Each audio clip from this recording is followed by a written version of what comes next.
Welcome to Kardec Radio, where you nourish your soul daily. As you wait for our next program, The Medium's Book, visit Kardec Publisher at kardecpublisher.com to check out our latest books. Also, check out our Kardec Flicks, Spiritism in a Click.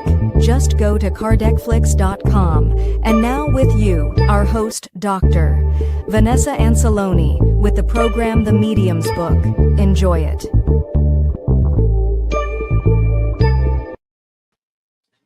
Welcome, dear friends, to another program on the Medium's Book. You and I are here daily at Kardec Radio, but today, weekly, we are here for the Medium's Book study. Several hosts, scholars in Spiritism, have been joining us, explaining to us about the lessons that Kardec shares in the Medium's Book. The Medium's Book is the second book published by Allan Kardec.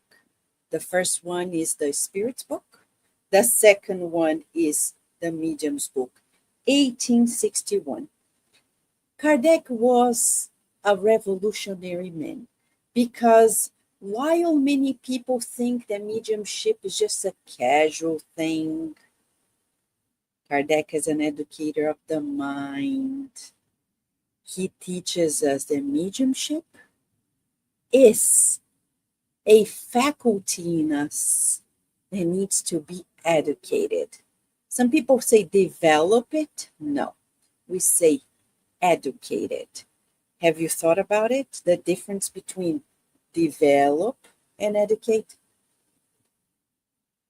Develop means it just so happens that just like a plant, it develops itself. The baby develops itself.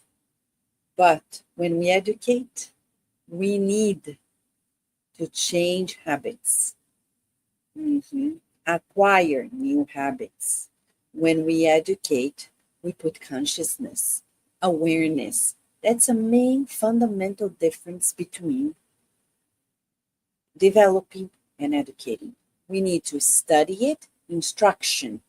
And that instruction needs to educate us, meaning make us acquire new habits.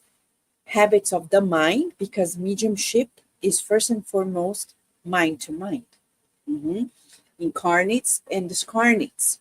So today we're going to study about another modality of mediumship, psychography.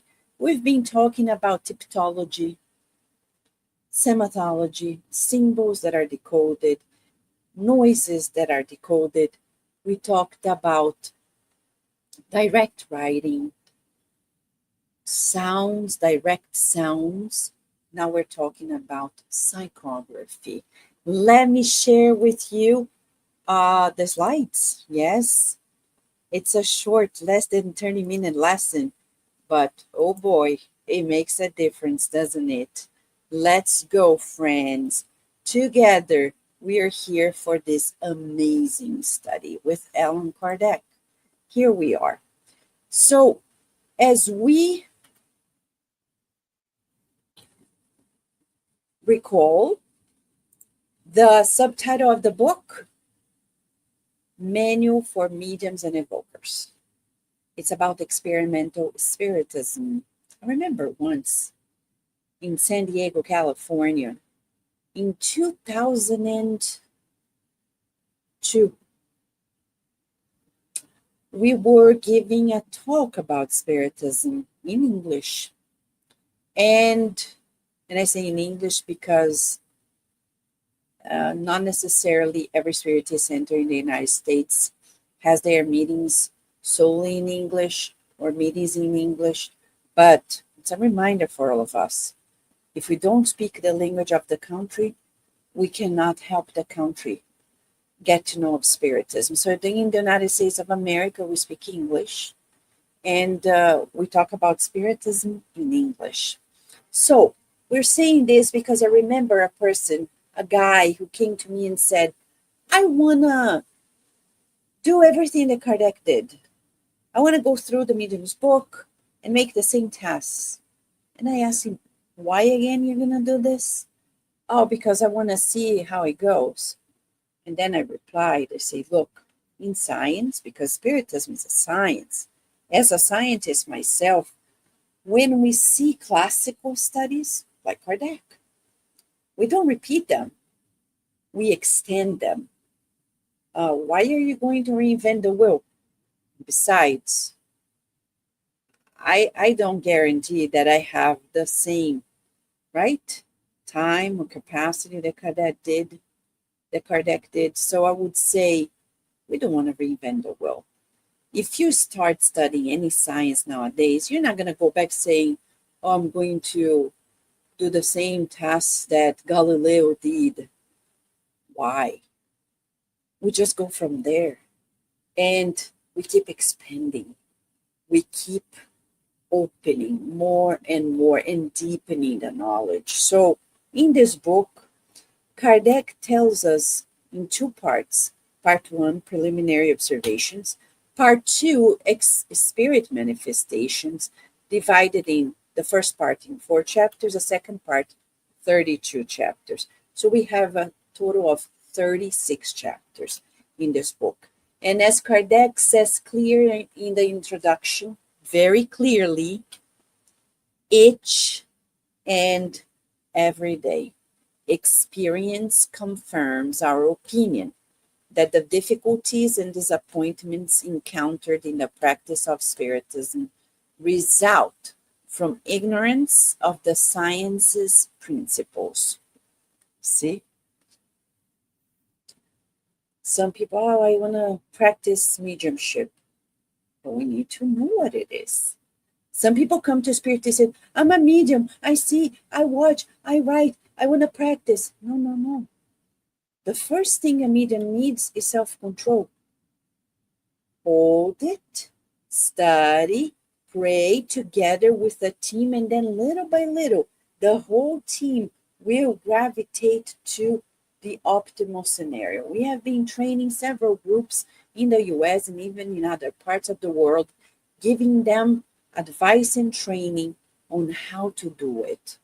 It is secure the way Spiritism is presented to us. So, in today's chapter, we're talking about the beauty of psychography. It's one of my preferred chapters in this book, chapter 13, part 2. Very short, but very revealing.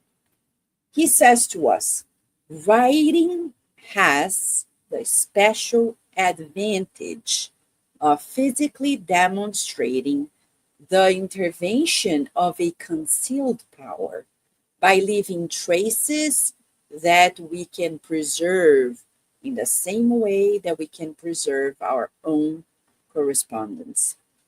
Think about this. Kardec has this analytical mind. In his observations, remember his statement before, observe the facts, analyze the language. To do so, if you have it in writing, you can go back because it's registered at any time and study it time and again, time and again, time and again. So it's a very solid practice. Okay? It's kind of hard to be deceived if you're in a group and have the writing, because people can go back, evaluate, different from just speaking or hearing or even vision. Because how do we go back to that, right? I mean, the speaking nowadays you can record, but if you're seeing medium, well, we have to analyze much. If you are hearing, only if you have a group to counter or ponder with you. So I'm just giving you a few examples. So Kardec talks about 2 types of psychography, different from direct writing. Do you remember direct writing? When a spirit would write on a paper, on a stone, on wood, without anybody's hands, any medium intervening directly. In psychography, we use the medium, and it may be indirect through baskets and planchettes, This is the case of a spinning basket. The mediums would put their hands on a basket or a planchette, and they would attach, as you can see in the picture, a pen, a pencil, and they wouldn't move. It's as if they believed that by touching it, they would allow it to flow. But then later, Kardec observed that you don't need to touch it for the spirits to actually move it around. And there are some setbacks in this method, the indirect psychography, because the writing received in this way is not always very legible, Kardec says, because words are not separated. But by using a sort of intuition, the medium can easily decode it, decipher it. So Kardec observed over time that these planchettes, see the picture there? The planchettes, the baskets, they work in this way, the dynamics of it. With whichever type of apparatus used, there must be two operators, but they do not both have to be mediums. One only serves to help balance the device and reduce the medium's fatigue. So interesting. As a medium myself, I love when Kardec talks about people who are not mediums in the team. Some people say, oh, but I'm not medium. What can I do? Well, you are a form of medium. You can donate of your own ectoplasm without seeing, hearing, feeling, anything. So being a support medium is vital, even for the group of mediums to be less fatigued. Have you thought about it? We talk about sustaining, holding the current. It's not easy. It takes a lot of training of the mind and the feelings to be a good current holder, a support medium. But usually people don't want to be support mediums because there is no glamour, they think. It's ego, right? So today, it's an invitation to you. You may say, I'm not a medium, quote unquote. Everybody's a medium. But if you study mediumship and join a group, you may be that support medium. You may be the reason why a medium can really go to another level. Next week, when we come back, we're going to talk about chapter 14, all the different types of mediumship. And in that, we're going to be able to understand the many nuances of mediumship, the different angles, the different types. So interesting.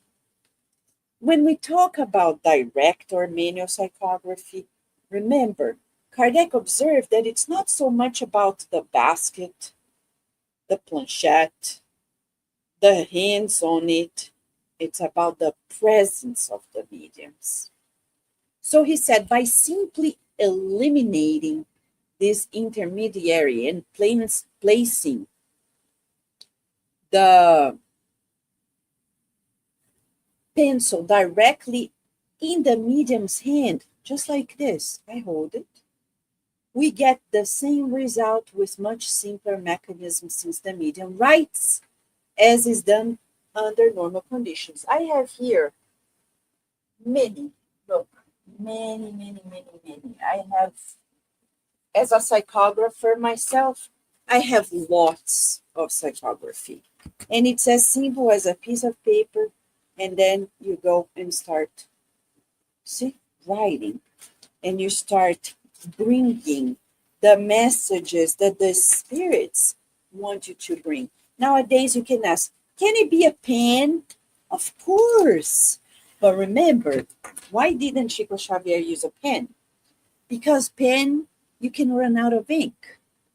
You don't want to do it because you're not looking at the paper primarily. Can I look at the paper, Vanessa? Yes, you can, but over time you're going to learn that, the spirits guide your hand and it flows. Can somebody hold the paper for me like they used to do at Kardec at Chico Xavier? Yes, especially because after some time, you need somebody to hold it to make it faster, because the speed of the higher spirit is so much.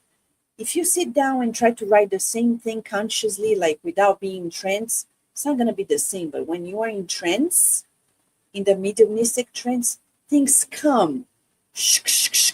The flash. The pencil, you can have several pencils.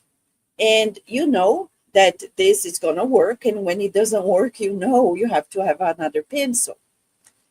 Piece of paper, pencil. Vanessa, but what if I want to psychograph by typing in the computer? You can. Of course you can. But it's just a matter of practice. Kardec says that of all the means of communicating, manual writing, which some call involuntary writing, is undoubtedly the simplest. Listen to this. The simplest, the easiest, the most convenient, since it requires no preparation, and like ordinary writing, it lends itself to more extensive dissertations. Something that Kardec doesn't talk about in this chapter, but you and I want to talk about, okay? Which is about,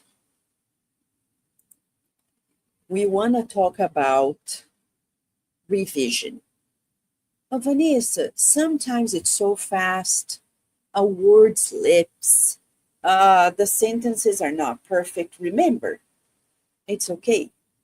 Chico Xavier is our role model, and Divaldo Franco, role models in psychography.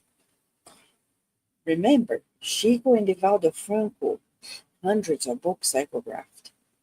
Did they revise? Yes. The superior spirits like Emmanuel used to come through Chico Xavier and revise it. And he would type in every single message. So if you read any of Chico Xavier's books, make no mistake, if it's a thick book, okay, let's talk about not too thick, in the realms of mediumship. Not too thick, but think about this. Everything that you're reading here was manually psychographed by Chico Xavier. Then he would, chapter by chapter, type in his typewriter, no computer, remember? Typewriter, revise it, and then send it to the publisher. And the revision was always made by Emmanuel, by the authors, and by Emmanuel, the coordinator of everything. So, is it okay? Oh, yes. I'll give you an example, okay? The book No Solar. When you read the book No Solar, it says that André Luiz spent 8 years in the lower zones. It was a typo. Actually, it was only 3 years. But there was a controversy with the publisher at the time. And then, since Chico Xavier released the copyright to the publisher said, you know, we're not going to confuse people's minds since it's already published. We're going to let it be. I'm sorry to share, but it's true. So, in that sense, some typos may happen. We're human. What is important? 3, 5 years? He spent time in the lower zones, okay? He did. Why? Read the book, No Solar, Our Home, by André Luiz through Chico Xavier. Read the book, watch the movie, figure it out. It's amazing. So we're talking about the fact that when we are receiving it, psychography is simple, easy, convenient for studies, preparations, extensive dissertations, right? Mm-hmm. What else? Chico Xavier in himself, he psychographed more than 490 books. More. Okay? Kardec then ends this chapter by telling us that the spiritist science, in taking on the proportions of an actual science, requires scientific language. Why is he saying this? Because we need these words: psychographer, direct writing, etc. So there are specific terms that he coined to explain the mediumistic phenomena. And if we want to be versed in spiritism, be instructed to practice safely, we need to study it and read it. So let's go back a little bit about Chico Xavier. Is it simple to psychograph? He says it's easy. Did you know that Chico Xavier was supposed, in his reincarnatory plan before he reincarnated, it was said that he was supposed to psychograph only 30 major books. But what happened? He surpassed what they actually planned by much more than 10 times. 10 times as much more. Why? Discipline. So I would like to invite you, as you're studying with us, as we are studying about mediumship, you and I, where can I be better in my spiritual, emotional discipline? I'll give you an exercise. The discipline of feelings. Building good feelings to counter negative emotions. Good medium is always being a good instrument in the hands of the good spirits. Always. They only do the good. They are always reconciling. They always open their hearts to love and to forgiveness, reconciliation, to positive things.